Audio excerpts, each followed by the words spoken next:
Doctor साहब, election commission ने कौमी और चारों सूबाई असम्बलियों की जो मखसूस नशिस्तें थी उनको बहाल कर दिया है। अब असम्बली में जो नशिस्तों की क्या पोजीशन है? ये सब इरेलीवेंट मामलात हैं सही। और इनका आने वाले दिनों में पाकिस्तान के जो या खित्ते के जो हालात हैं उस पर ये सीटें और किसकी खसूसी सीटें आगे पीछे ये सब इरेलीवेंट होने जा रहा है। और शायद ये जुलाई अगस्त के अगले 1-2 महीनों में मुकम्मल तौर पे ये सारी मामलात इरेलीवेंट हो जाएं, डिस्कशन से शायद बाहर ही निकल जाएं, जो कि बड़ी हद तक अब निकल भी चुके हैं। और उसकी वजह यह है कि जो खित्ते में और दुनिया में वाक़यात पेश आ रहे हैं वो बराह रास्त पाकिस्तान समेत हर मुल्क पे असरअंदाज हो रहे हैं। तो वो सीटें और बाकी डिस्कशंस तो हो रहे हैं हर महफिल में, लेकिन मैं यहाँ पे सबसे पहले तो आपको ये बताऊं कि जो एक अमन, सुकून, शांति ये सारी बातें चल रही थी वो सारी फ़िलहाल दूर दूर तक कहीं भी नहीं। और आने वाले चंद हफ्तों में या दिनों में या महीनों में ये ख्याल किया जा रहा है कि नई बड़ी जंगें, यानी जो जंगें ऑलरेडी जारी हैं वो नए महाज और नई तलखियों के साथ और नई कुव्वत के साथ वो दोबारा शुरू होंगी। अच्छा, ये बात जो है ये मैं क्यों कह रहा हूँ, और बाज़ गैर मुतवक्को किस्म के फ्रंट्स जो हैं वो खुल रहे हैं। और क्योंकि वही बात कि एक सिस्टम ख़त्म हो रहा है, दूसरा सिस्टम जा रहा है, तो दूसरे सिस्टम ने आना है कहीं, और दरमियान में ये अगर इसको थर्ड वर्ल्ड वॉर कहा जाए या जो भी कहा जाए, इसको जो भी नाम दें, कि वर्ल्ड वॉर ना भी कहा जाए तो एक सिस्टम का कोलैप्स होना ज़रूर कह सकते हैं, जो कि 1945 में बना था और उसके बाद कोलैप्स हो गया, जिसमें अक़वाम मुत्तहिदा से लेके USAID से लेके और बहुत कुछ है। हर रोज़ उसको डिस्कस करता हूँ। तो अब ये कि रियासतें किस तरह अपनी बका, अपने बॉर्डर्स, अपनी मईशत, अपनी सिक्योरिटी, अपने सोशल अनरेस्ट, ये इशूज़, ये बड़े भयानक इशूज़ हैं जो आने वाले दिनों में सर उठाने जा रहे हैं और आने वाले दिनों में ऑलरेडी उठा रहे हैं। ये पॉज के बटन दबे हुए हैं बहुत सी जगहों पे। जो बहुत सी जंगें ख़त्म हैं वो असल में पॉज के बटन दबे हैं और वो किसी वक्त भी भयानक अंदाज में वो जंगें दोबारा शुरू हो सकती हैं। जब मैं गुफ्तगू जो है वो पहले तो ज़रा इस पर तज़िया करते हैं ना कि प्रेसिडेंट ट्रंप ने जो गज़ा में जंगबंदी के हवाले से जो उनका सोशल ट्रुथ पे मैसेज है, टू सोशल पे, तो उसकी फर्स्ट स्लाइड अगर हम देखें तो वही कहते हैं कि my representatives had a long and productive meeting with Israelis today on Gaza. Israel has agreed to the necessary conditions to finalize the 60 days ceasefire, during which time we will work with all parties to end the war. ठीक है, अब ये हर लफ्ज़ और हर line इसकी important है। The Qataris and Egyptians who have worked very hard to help bring peace will deliver this final proposal. I hope for the good of the Middle East that Hamas takes this deal, because it will not get better, it will only get worse. Thank you for your attention to this matter. अच्छा, इससे इसका मतलब ये हुआ कि 60 दिन की लिए जंग बंदी होने जा रही है। ये प्रेसिडेंट ट्रंप जो हैं उन्होंने कहा कि इसराइल इस पे मान गया है, 60 दिन की जंग बंदी होने जा रही है और इसको जो है वो हमास, मैं उम्मीद करता हूँ प्रेसिडेंट ट्रंप कह रहे हैं कि वो हमास इसको तस्लीम कर लेगी और इसराइल इसको मान गया है। और रॉन डेमर जो हैं वो वाशिंगटन में मौजूद था, तो वो इसी दौरान ये सारे मामला तय पाए और नेतन्याहू जो है वो अगले 2-4-5 दिनों में वो भी वाशिंगटन जा रहा है, जहाँ उसकी प्रेसिडेंट ट्रंप से भी मुलाकात है, JD वेंस से भी मुलाकात है, मार्को रूबियो से भी मुलाकात है, स्टीव विटकॉफ, ये सारी जो अमेरिकन एडमिनिस्ट्रेशन की पावरफुल पर्सनैलिटीज़ हैं। लेकिन इसके साथ ही एक नई बड़ी जंग इस खत्ते में वो दोबारा सर उठा रही है। इस खत्ते से मुराद मेरी ये है कि वेस्ट एशिया की तरफ, क्योंकि 60 दिनों की जंग बंदी तय नहीं थी विटकॉफ प्लान में। विटकॉफ प्लान में यह तय था कि एक मुस्तकिल जंग बंदी हो जाएगी और उसके बाद 2 रियासती हल हमारे सामने आ जाएगा जी। और तमाम यरगमाली वहाँ से रिहा हो जाएंगे और कैदी रिहा हो जाएंगे और ये सारे मामला तय पा जाएंगे। और उसके बाद 4 अरब ममालिक की जो सिक्योरिटी फोर्सेज हैं वो वहाँ पे पहुँचेंगी और अमन व अमान के हालात संभाल लेंगी और उसके बाद एक इंटरम सेटअप वहाँ बनेगा जिसमें फ़लस्तीनी अथॉरिटी को अरसर नौ मुनज़्ज़म किया जाएगा और जो है वो आगे बढ़ा जाएगा। लेकिन अब ये मामला सारे पिछले 24 घंटों में अचानक रुक गए हैं, क्योंकि मैंने आपसे कहा ना कि ये बड़ी जंगें हैं, तो इन जंगों में हतमी तौर पे ये कहाँ जाके ठहरती हैं, कहाँ जाके थमती हैं, ये भी कोई नहीं जानता। तो वो मामला जो है वो रुक गया और प्रेसिडेंट ट्रंप के ऊपर यकीनन वहाँ पे जो इवेंजलिस्ट हैं और जो ज़ायनिस्ट हैं और जो एक्सट्रीम राइट विंग और उनका मेगा का जो वोट बैंक है, जिसके ऊपर मैं कई दिनों से सवाल भी उठा रहा था कि वो कैसे इसको तस्लीम करने की इतनी आसानी से, तो वो जो है वो टोटल सीज फायर से पीछे हटके वो 60 दिन के सीज फायर पे चले गए। अच्छा, 60 दिन के सीज फायर का मतलब है 0/0/0 अमन और सुकून या शांति वहाँ पे किसी भी तरह से।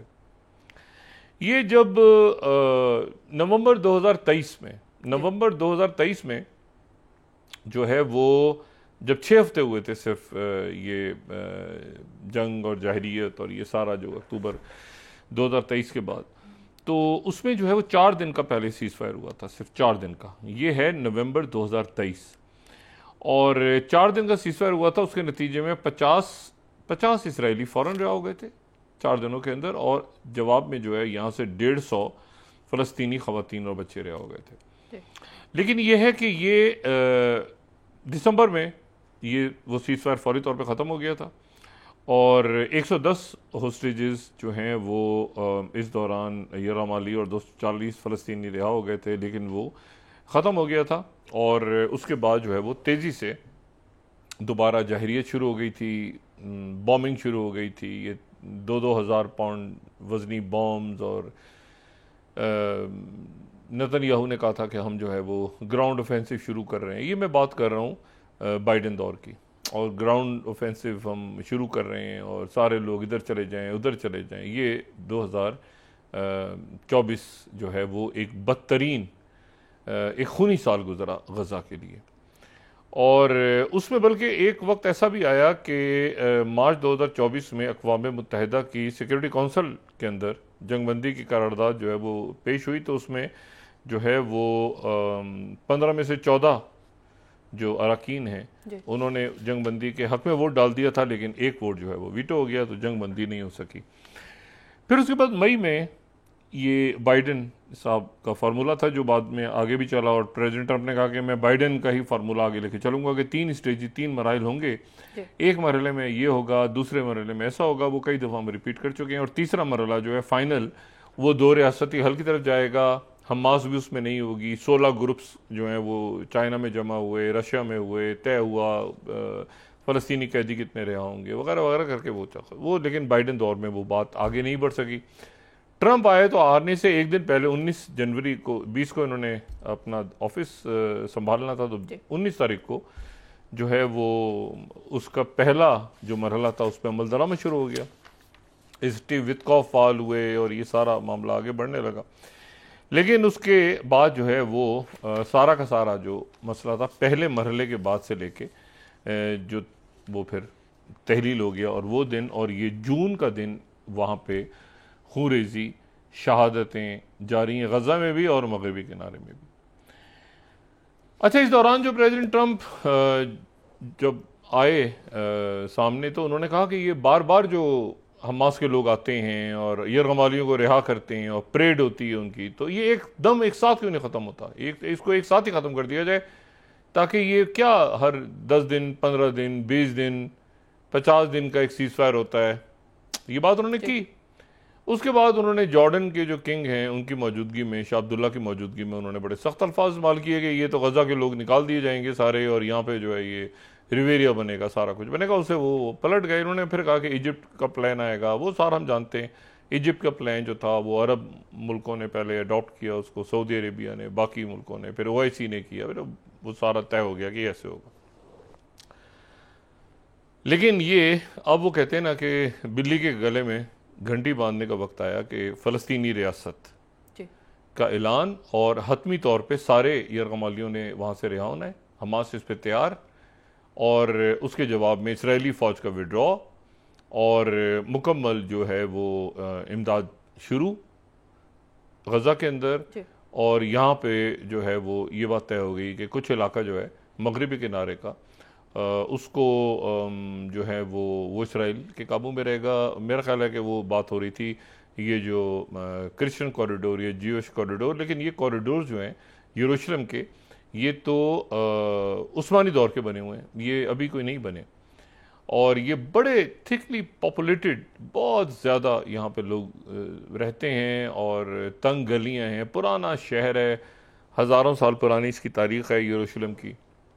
तो बहरहाल ये तय पाया कि ये जो है ये इस तरह से होगा। लेकिन अचानक जो है प्रेसिडेंट ट्रंप ने ऐलान कर दिया कि ये मुकम्मल सीज़ फायर की तरफ नहीं बल्कि 60 दिन की जंगबंदी होगी, और हमास जो है वो उसको कबूल कर ले, वरना ये, और इसराइल भी इसे मान गया अचानक, और इसराइल इसे मान गया 60 दिन की जंगबंदी में। और इसमें जो है यरगमाली जो हैं वो पहले मरले पे कुछ यरगमाली रहे होंगे, दूसरे पे कितने होंगे, आखिरी दिन क्या होगा, इस दौरान फिर मुज़ाकरात चलेंगे, बातचीत चलेंगे। यानी मामला ये है कि अभी तक जो इसको जिस तरह से इसकी इंटरप्रिटेशन मैं कर रहा हूँ वो ये है कि ये मामला फिर दोबारा ज़ीरो पे चला गया। यानी जंगबंदी का मतलब ये है कि इस दौरान जो है वो इसराइली फ़ौज भी अंदर रहेगी, वो किसी भी वक्त जो है वो दोबारा ये कह सकते हैं कि जी वहाँ से मिसाइल फायर हुआ है और फिर हम ज़मीनी असॉल्ट की तरफ जा रहे हैं। पहले भी तो ये सारी सीज़ फायर इसी तरह टूटते रहे ना।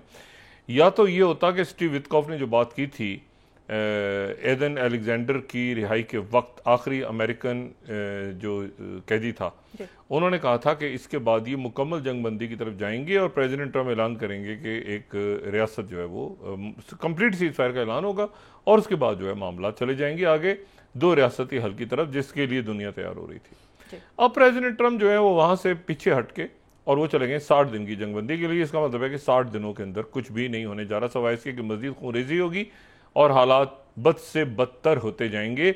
लेकिन वो हालात सिर्फ गज़ा तक महदूद नहीं रहेंगे, वो हालात जो हैं वो मगरबी एशिया और बाकी दुनिया को भी अपने लपेटे में लेंगे, क्योंकि हर एक जगह जब खूनरेज़ी होती है तो उसके नतीजे में दूसरी जगह दूसरा महाज भी खुलता है, तीसरा भी खुलता है, चौथा भी खुलता है। और ये हमने देखा है कि जो जंग जो है वो जिसका आगाज़ गज़ा से और यूक्रेन से हुआ था, अल्टीमेटली वो पाकिस्तान और भारत के दरमियान एक जंग, और फिर वो अमेरिका और इसराइल बमुकाबला ईरान एक हॉट वॉर की सूरत इख्तियार कर गई, और फिर उसके बाद वो ख़त्म हो गई।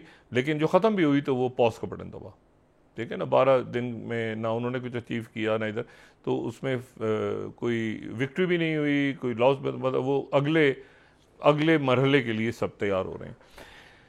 अच्छा, अब इसमें 2-3 बातें, पहले तो गज़ा के हवाले से। गज़ा को ये जंगबंदी जो है, ये गज़ा की जंगबंदी ऐसे ही है कि खुरेजी जारी, और उसके साथ ही जो गज़ा का जो एक अंदर जो एड जो इमदाद अंदर जा रही है गज़ा के, तो वो गज़ा के अंदर जो इमदाद जा रही है तो उसका जो निगरां है बंदा जिसके थ्रू इमदाद जा रही है, यूनाइटेड नेशंस, एमनेस्टी इंटरनेशनल जो है वो वर्ल्ड फूड प्रोग्राम और यूनाइटेड नेशंस और ये सारे जितने अदारे हैं, इन सब को बैन करके और गज़ा जो ह्यूमैनिटेरियन फाउंडेशन नामी एक तंजीम कायम कर दी। और उसका जो वो जिसके बारे में आई कि खबर ये आई कि ये जो इसको तो अमेरिकन कॉन्ट्रैक्टर्स और जूइश कॉन्ट्रैक्टर्स ही चला रहे हैं, वो मुस्ताफ़ी हो गए थे। तो अब उसका जो नया कॉन्ट्रैक्टर है उसका नाम है जॉनी मोर। ये जॉनी मोर जो है ये एक इवेंजलिस्ट न्यू कॉन ज़ायनिस्ट आदमी है, और ये जो है ये गज़ा इसके हवाले कर दिया है, गज़ा के अंदर इमदाद पहुंचाना, बच्चों को, औरतों को, जितने ज़िंदा लोग बचे हैं गज़ा में उनकी सबकी इमदाद इसके हैंड ओवर कर दी है। अच्छा, ये जो बंदा है जॉनी मोर, ये गज़ा ह्यूमैनिटेरियन फाउंडेशन को ये हेड कर रहा है, और इसके बारे में मैं अगर 8th स्लाइड यहाँ पे मेंशन करूँ, जो क्रिश्चियनिटी टुडे ने इसके बारे में इसको बताया था, इसके बारे में कुछ अर्से पहले जब इसकी अपॉइंटमेंट हुई थी, तो 8th स्लाइड उन्होंने कहा था evangelical consultant Johnny Moore appointed to lead Gaza aid effort. 8th slide, ठीक है।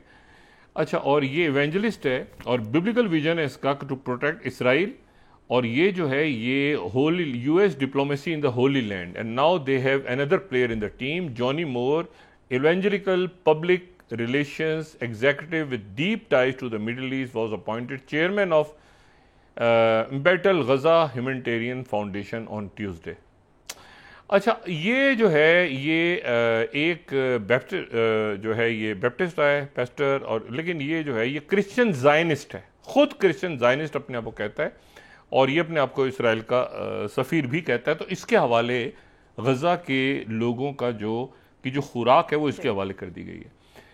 न्यूयॉर्क टाइम्स ने इसकी अपॉइंटमेंट लिखा था कि 7th he attended prayer meetings in the White House, now he is the chairman of Gaza aid group. ये New York Times ने इसके बारे में जब इसको अपॉइंट किया गया तो लिखा गया था कि former Trump campaign advisor were appointed to the board of Gaza humanitarian foundation after aid role hit by chaos and the deadly shootings of Palestinians. और ये पहले ये क्योंकि 2016 से पुरानी इसकी हिस्ट्री है, ये अगर मैं वॉशिंगटन पोस्ट दिखाऊं 2018 का, तो उस वक्त ये जो पेंस जो हैं ये कोशिश कर रहे थे, अगर हम 9th स्लाइड दिखा सकें, तो ये जब कोशिश कर रहे हैं कि यरूशलेम तक नायब सदर जो हैं ये मूव करें, तो उसके पीछे भी ये आदमी जो है ये आगे आगे इसका नाम आपको हर जगह नजर आ रहा है, जोनी मोर। लास्ट 2 लाइनें देखें तो Johnnie Moore the White House evangelical gatekeeper has been there to provide it. तो ये वो बंदा है जो मुकम्मल तौर पे आप समझें कि क्रिश्चियन जायनिस्ट है। अच्छा, 2017 का अगर 10th स्लाइड हम देखें तो Wall Street Journal 10th evangelical Christians lobbied hard for Trump's move on Jerusalem. तो ये जो लोग हैं सारे ये अब वहाँ पर ये इसके ज़िम्मे इमदाद रहेगी, इस दौरान गजा में लोगों की इमदाद इसके ज़िम्मे रहेगी, ठीक है, जो कि इवेंजलिस्ट है और ज़ायनिस्ट है, और जो और इसकी मदद जो है वो करते रहेगी इसराइल की फ़ौज और मुसाद।